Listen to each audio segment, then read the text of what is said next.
혹시 아시는지 모르겠지만 요즘 전 세계적으로 이슈가 되고 있는 한국의 드라마, 영화라고 볼 수 있는데 있습니다. 이게 뭘까요? 아마 보신 분도 있겠지만 오징어 게임이라고. 저도 어릴 적에 이 오징어 게임 많이 해봤는데 이렇게 치열한 게임인지 잘 몰랐습니다.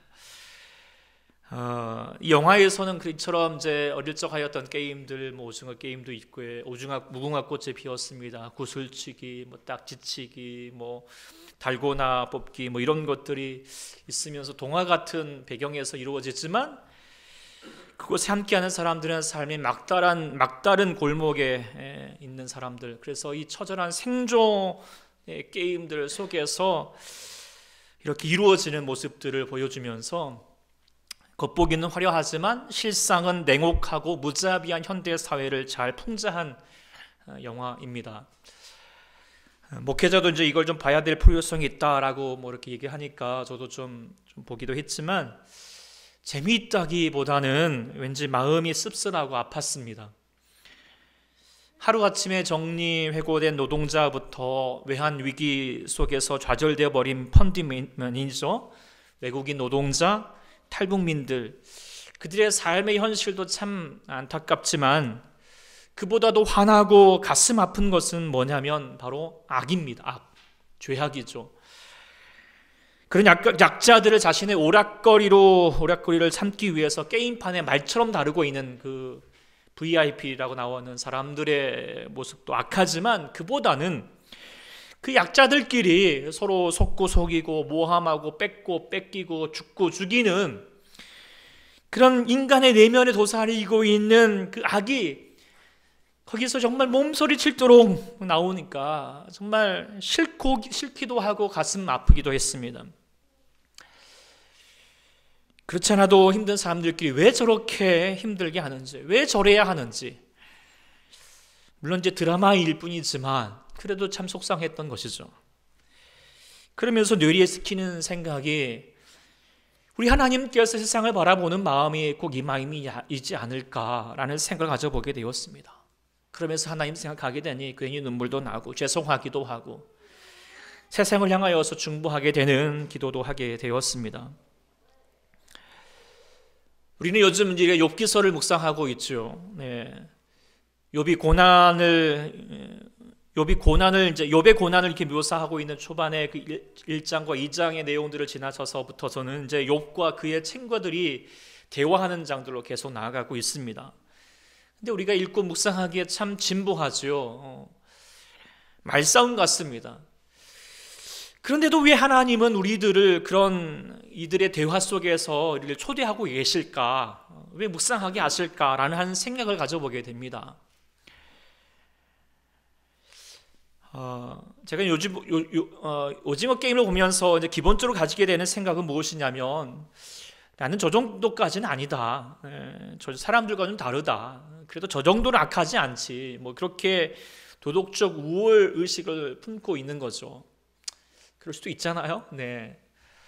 그런데 욥기서를 보면서는 그렇지 못합니다. 우선 욥을 생각해 봅시다. 정말 욥보다도 내가 선하고 믿음 좋을 수 있을까요? 그러지 못할 것 같습니다. 그런데 그런 욥도 믿음 없는 약한 소리를 하지요. 죽고 싶다라고 하는 그런 못된 소리도 함부로 하고 있잖아요. 게다가 욥의 친구들이 있죠. 근데 우리가 그 욥의 친구들도 생각해보면 비난할 수가 없어요. 과연 나도 그런 나의 친구가 힘들어할 때 욥의 친구들처럼 먼 길을 한 걸음에 달려와서 같이 울어주고 일주일 동안 같이 울어줄 수 있었을까?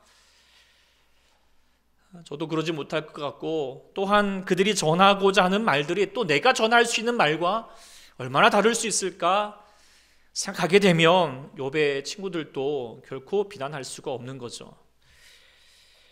그리고 돌아오면 오징어 게임에 등장하는 사람들, 그 사람들이 좀 특별한 사람들이 아닙니다. 내 이웃이고 조금만 돌아보면은 그런 삶의 막다른 골목에서 어떻게 해야 될지 몰라서 두려움 가운데 사는 사람들이 참 많다는 것입니다.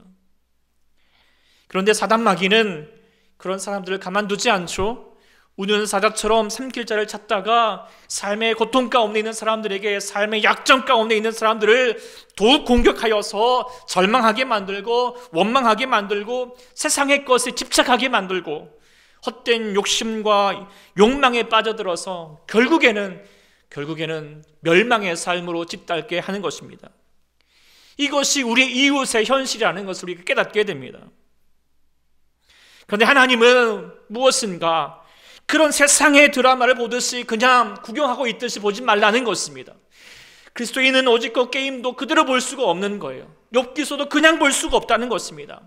그것이 선한 사마리아 비유를 통하여서 주님이 강조하셨잖아요. 그냥 가지 말라는 거예요. 남의 일이라고 생각하지 말라는 것이죠. 그러면서 자신은 거룩한 척하지 말라, 살지 말라는 것입니다.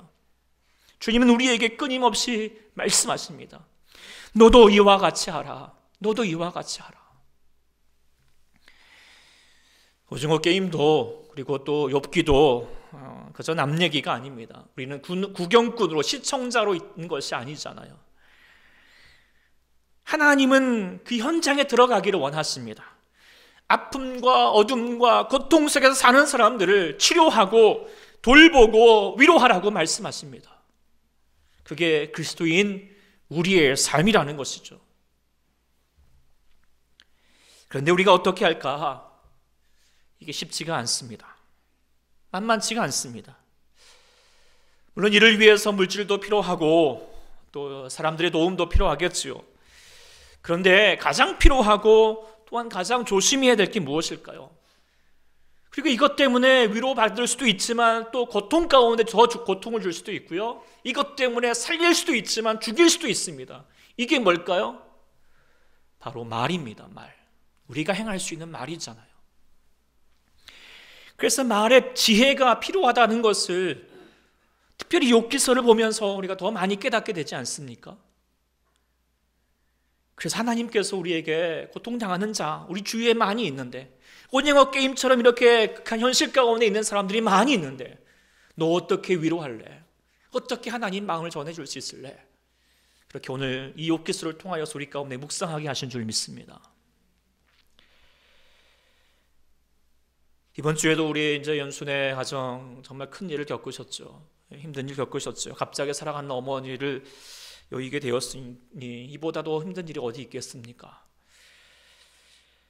빈소에 찾아가서 이제 가족을 위로하기 위해 갔지만 사실 이제 뭐 예배는 못 드려서 기도하게 되었지만 사실 기도하는 것도 참 쉽지가 않습니다. 그래서 어떻게 기도할지 몰라서 묵상하고 한참 준비했습니다. 또한 어머니를 이제 이렇게 떠나보낸 우리 김지현 성도님 이렇게 이제 마주하면서 그래도 뭔가를 말씀을 전해줘야 될 것 같아서 말씀을 전하긴 했지만 또 집에 들어와서 또 내가 혹시 말의 실수는 없지 않았을까? 그런 생각도 좀 가지게 되었습니다. 말에 이 지혜가 참 필요하다는 것을 늘 끊임없이 갖게 되는데 특별히 어려움 가운데 있는 자들에게 아니 꼭 어려운 자들뿐만 아니더라도 특별한 일이 아니더라도 내 가족들에게도 가까운 사람들에게도 말의 실수를 범하여서 그들에게 더 힘들게 하는 때가 참 많다라고 하는 생각을 가져보게 됩니다. 그래서 오늘 본문과 더불어서 그리고 8장까지 좀 앞서 본문까지 보면서 빌닷의 이 말들을 같이 묵상을 하면서 우리가 고통 가운데 있는 자들에게 어떻게 하나님의 위로의 말들을 전할 수 있을까? 그 하나님의 지혜를 묵상할 수 있는 시간이 될 수 있기를 소망합니다. 고통당하는 자를 향한 위로의 지혜가 무엇인가? 첫 번째로는 바로 맥락을 이해하라라고 하는 것을 생각하게 됩니다. 여러분들이 잘 아는 말씀 잠언 25장 11절에 이런 말씀이 있죠. 경우에 합당한 말은 아로 새긴 은 쟁반의 금 사관이라 라고 그렇게 얘기합니다. 정말 그런 것 같아요. 그런데 우리의 말이 금 사과가 되는 것이 아니라 썩은 사과가 될 때가 참 많다라고 하는 생각을 가져보게 됩니다. 얼마 전에 아는 분이 부부간의 공감과 소통이라고 하는 글을 보내주셨는데 참 공감이 됐어요.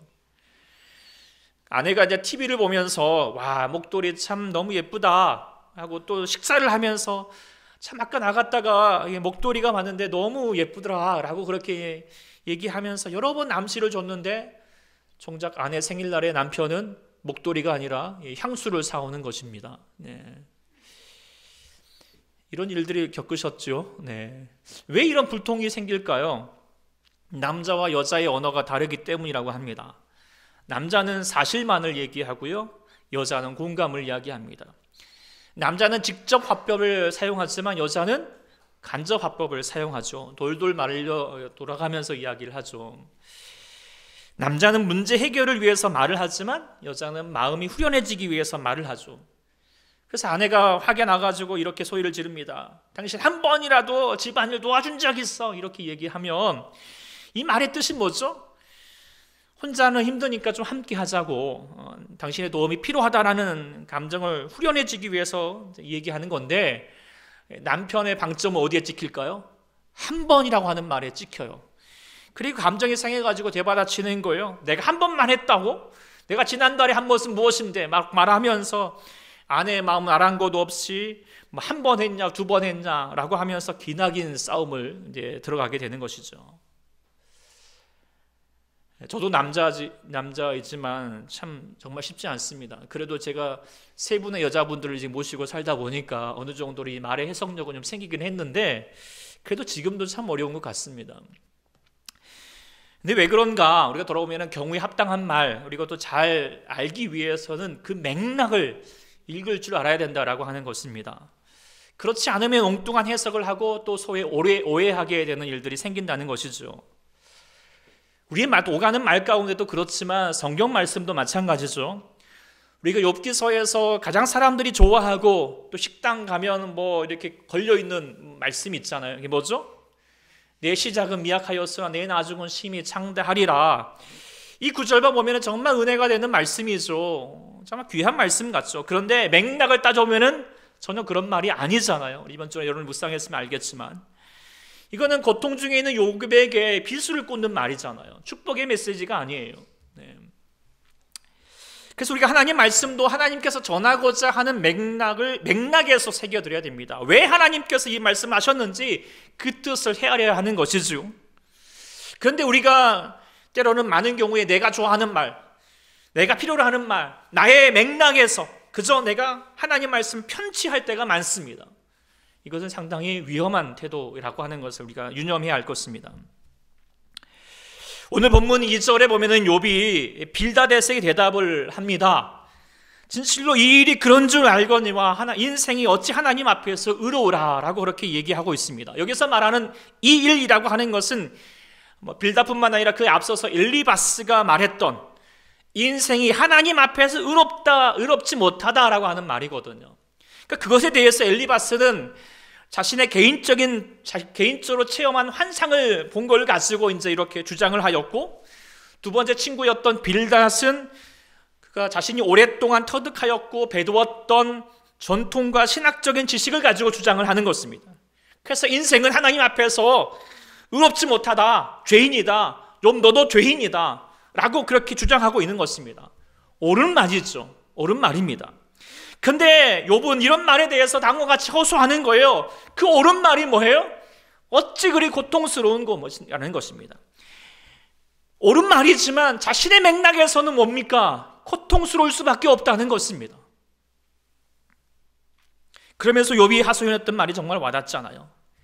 이 일이 그런 줄 안다. 정말 그런 줄은 알지만 나에겐 그렇지 못하다는 거예요. 너무 힘들다는 것이죠. 고통스럽다는 거예요. 이 말이 공감이 됩니다. 우리가 살면서 그렇지 않습니까? 그런 줄 알지만, 그래야 하는 줄 알지만 때로는 그렇게 되지 않을 때가 많잖아요. 그렇지 못할 때가 참 많잖아요. 그래서 답답하고 고통스럽고 힘들 때가 참 많지 않습니까? 이번 주에도 한 목사님과 제가 대화를 하면서 자녀에 관한 문제를 가지고 이제 이야기합니다.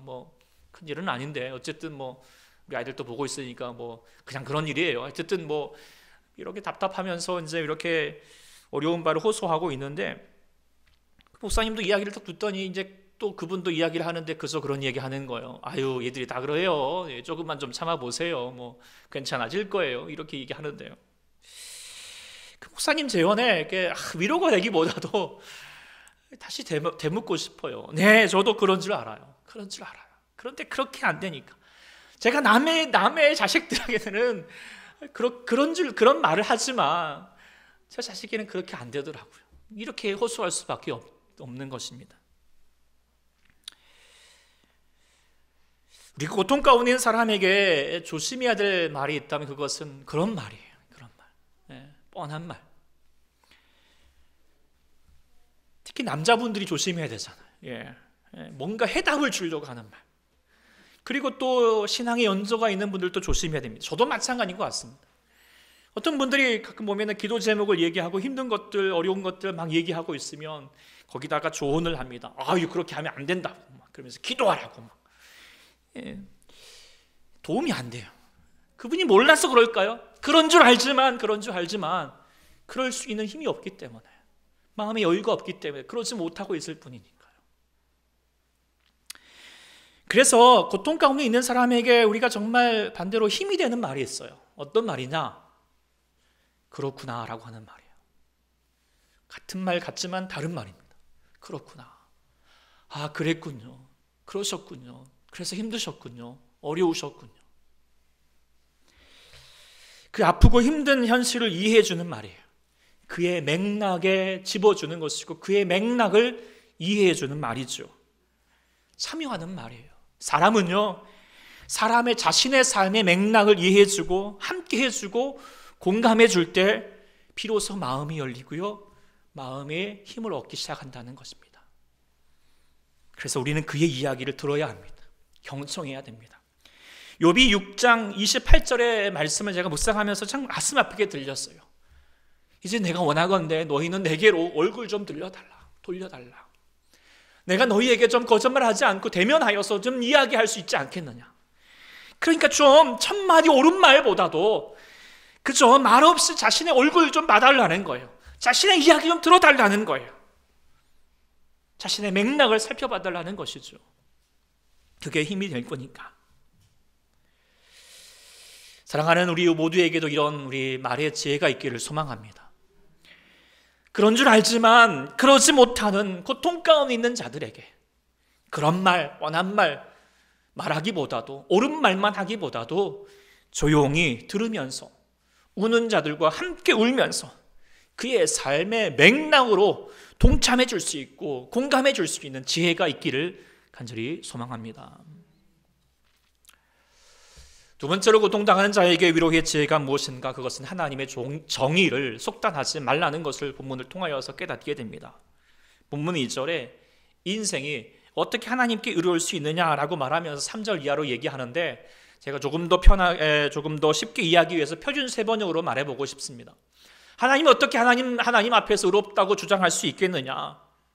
사람이 하나님과 논쟁한다고 해도 그분의 첫마디 말씀에 한마디도 대답하지 못할 것이다. 하나님은 전지전능하시니 그를 거역하고 온전할 사람이 어디 있겠느냐라고 그렇게 얘기했어요. 하나님 앞에서 의인 없다.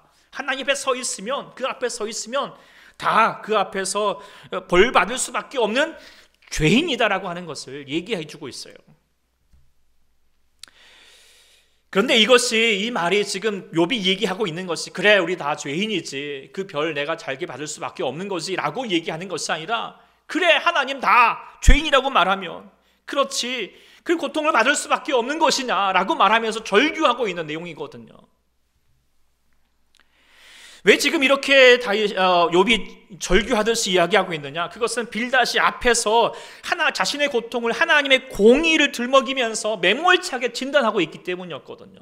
8장에 이렇게 또 세분세분형으로 말하겠습니다. 너는 하나님의 심판을 잘못하신다고 생각하느냐?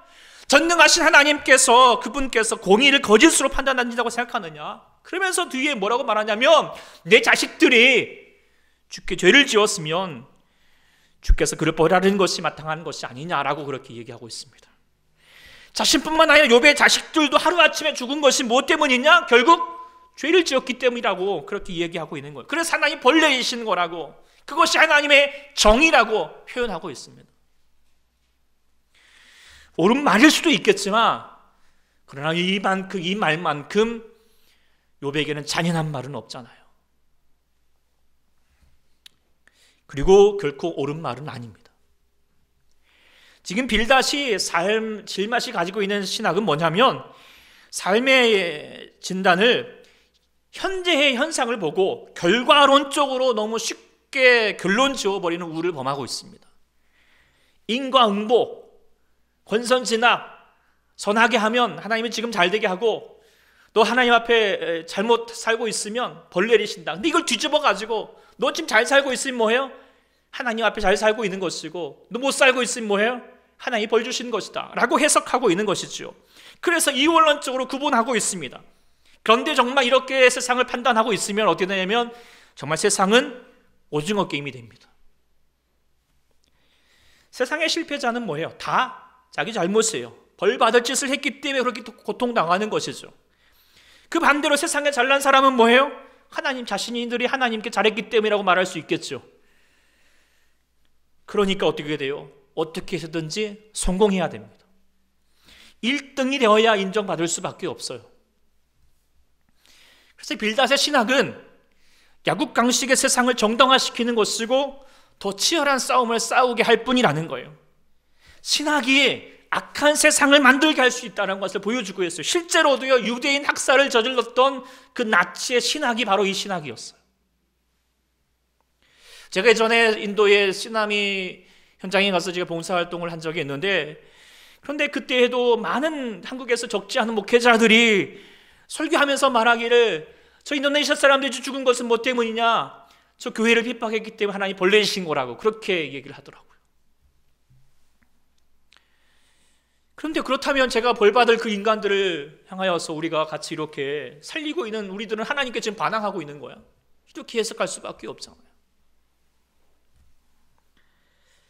결과론적인 하나님의 정의, 그저 현실만 보고 나서 하나님의 정의를 판단해버리는 그 모습, 그건 하나님에 대한 모욕이고 하나님을 옹졸하게 만들 뿐입니다. 그런데 아직도 많은 사람들이, 또 소위 영적 권위를 앞세우는 사람들이 이런 빌닷의 신학의 논리 아래에서 고통받는 사람들을 정죄하고 비난하는 일들이 많습니다. 예수님 시대에도 마찬가지였죠. 사람들이 이 맹인이 지금 맹인으로 난 것이 누구 때문입니까? 자기 죄 때문입니까? 그리고 부모의 죄 때문입니까? 빌닷의 신학입니다. 그런데 예수님은 뭐라고 말했죠? 부모의 죄도 아니고 이 사람의 죄도 아니라 뭐예요? 하나님께서 하실 일들을 나타내고자 하시는 것이죠. 이 말을 오해하지 마십시오. 그러면 하나님께서 하시기 위해서 이 사람을 맹인으로 만들었다, 이게 아닙니다. 우리의 삶의 현실은 여전히 고통의 현실이고, 그런 현실이지만 하나님은 여전히 선함을 이루어 가신다는 것입니다. 일하신다는 것입니다. 욥셉의 이야기도 마찬가지예요. 하나님은 그의 형들의 악행을 통하여서 욥이 지금 고통을 받고 있지만 하나님은 그것을 선으로 바꾸신다는 거예요. 하나님은 고통의 현실 속에서도 하나님의 선함을 이루어 가신다라고 그렇게 고백할 수밖에 없잖아요. 마찬가지입니다. 그래서 우리가 당장의 현실을 보고 하나님의 정의를 결부하지 말라라고 하는 것입니다. 하나님은 여전히 일하십니다. 하나님의 정의는 여전히 진행되고 있습니다. 그리고 그 정의라고 하는 것은 사람들이 생각하는 것 이상이라는 거예요. 상상 이상이라는 거예요. 단순하게 생각할 수가 없습니다.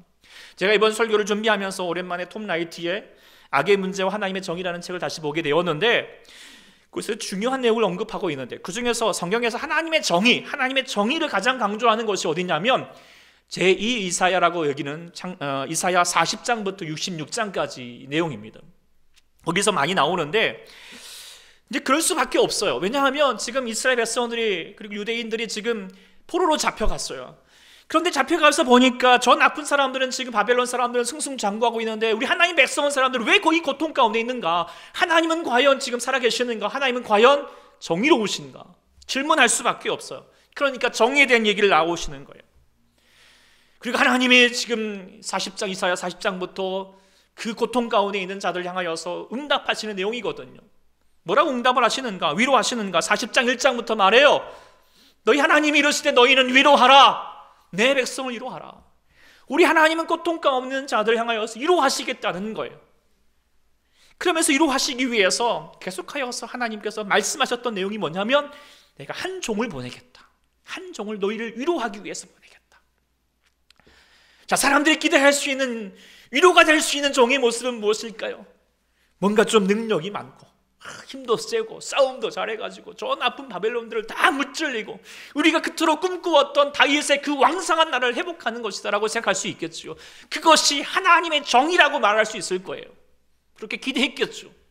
그런데 이사야에서 말하였던 하나님의 종은 어떤 하나님이었죠? 어떤 종이었죠? 거듭 말하지만 고난받는 종이었습니다.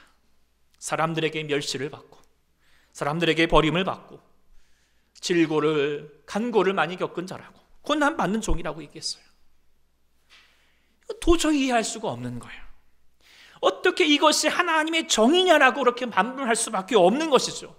빌닷의 신학에 의하면 그 종은 뭐예요? 하나님께 저주받은 사람이죠. 하나님께 버림받은 사람이고 하나님께 벌받은 사람이라고 얘기할 수밖에 없어요.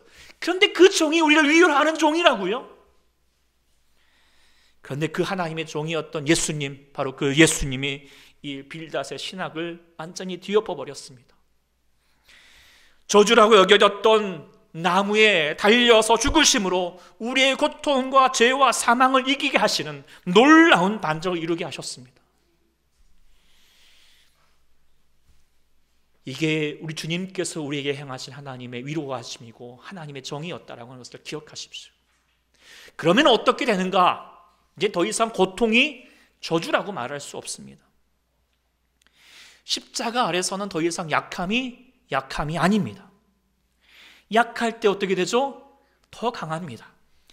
세상의 미련함이 더 지혜로움입니다. 하나님은 세상에서 천한 것들과 멸시받은 것들과 없는 것들을 택하여서 있는 것들을 폐하시는 역설적인 이 하나님의 정의를 이루시는 것이 하나님의 나라입니다. 이것이 바로 하나님의 정의인 것이고 하나님의 위로라는 사실입니다. 이런 하나님의 정의에서는 이제 오징어 게임이 성립되지가 않죠. 빌닷의 신학은 오징어 게임을 만들어내잖아요. 계속 승자 독식이야, 1등이 돼야 되지 라고 말하지만 하나님의 신학, 십자가의 신학, 예수님의 신학에서는 오징어 게임이 뒤바뀌어 버립니다. 세상의 약자들, 힘없는 사람들, 궁지에 몰린 사람들도 전혀 부끄럽지 않은 사람들이에요. 패배한 게 아니에요. 저주받은 게 아니에요. 차라리 더욱 하나님의 은혜가 넘치는 삶이라는 것입니다. 왜 그렇습니까? 사람의 실패는 하나님의 성공의 첫걸음이기 때문이잖아요. 2010년에 밴쿠버의 동계올림픽 빙상 경기에서 이승훈 선수가 5000m에서 은메달 그리고 1000m에서 금메달을 따신 거 여러분들 기억하실 거예요. 근데 그 선수가 원래는 스피드 스케이트 선수가 아니었어요. 15년 동안 쇼트트랙 선수였다고 합니다. 그런데 2009년 이제 올림픽을 참가하기 전에 마지막으로 국가대표 선발전을 이뤘던 날에 넘어지는 바람에 최종 탈락하고 버리고 말았습니다. 이 충격이 얼마나 컸던지 이제 3개월 동안의 스케이트도 쉬지 않고 운동도 하지 않았다고 합니다. 그러다가 교수님의 권유로 스피드 스케이트를 시작을 했고 4개월 만에 세계대회 5위의 성적을 올리고 급기야는 올림픽에서 금메달을 딴 것입니다. 그리고 나서 나중에 그가 한 TV 프로그램에서 출연하면서 이렇게 웃으면서 말을 했어요. 야, 그때 넘어지지 않았으면 어쩔 뻔했을까요? 이렇게 얘기하는 거예요.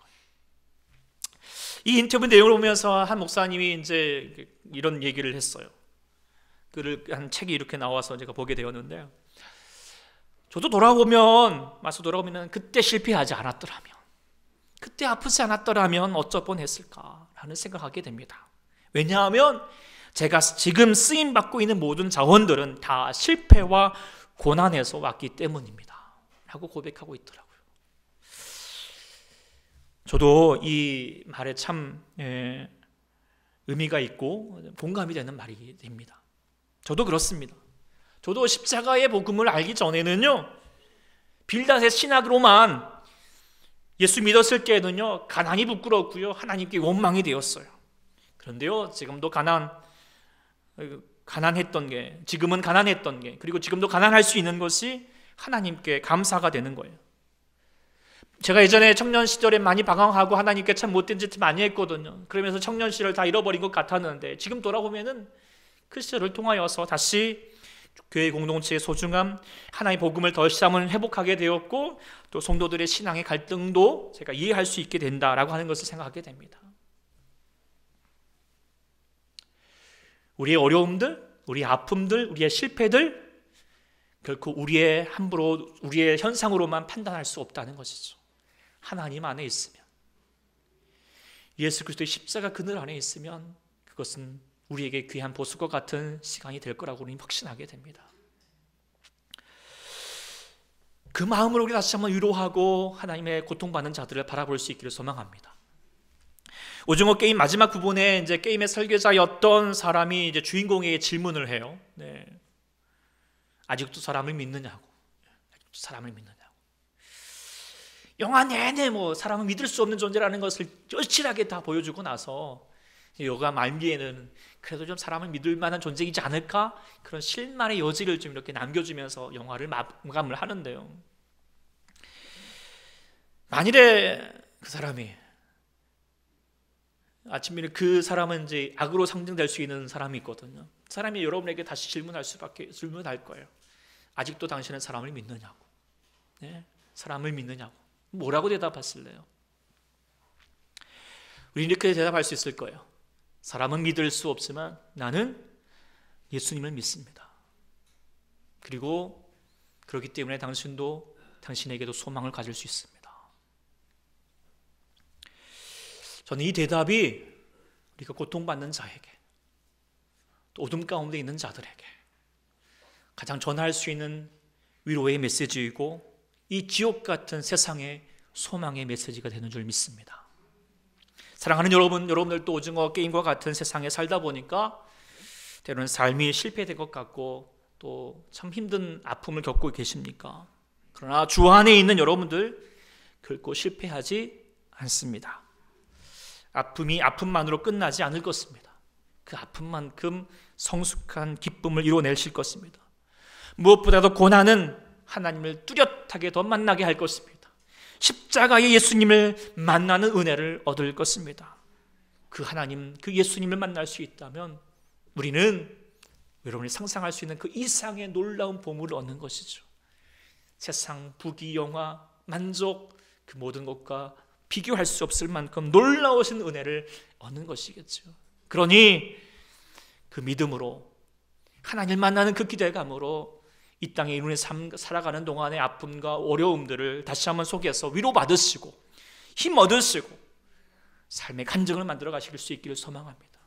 그래서 그렇게 살아내셔서 다시 고통받는 자들이 있을 때, 힘들어하는 자들이 있을 때, 아직 어둠 가운데 있는 자들이 있을 때, 삶의 그 치열한 싸움에서 헤매이는 자들이 있을 때 다시 말씀해 주십시오. 위로해 주십시오. 다시 일으켜 세워 주십시오.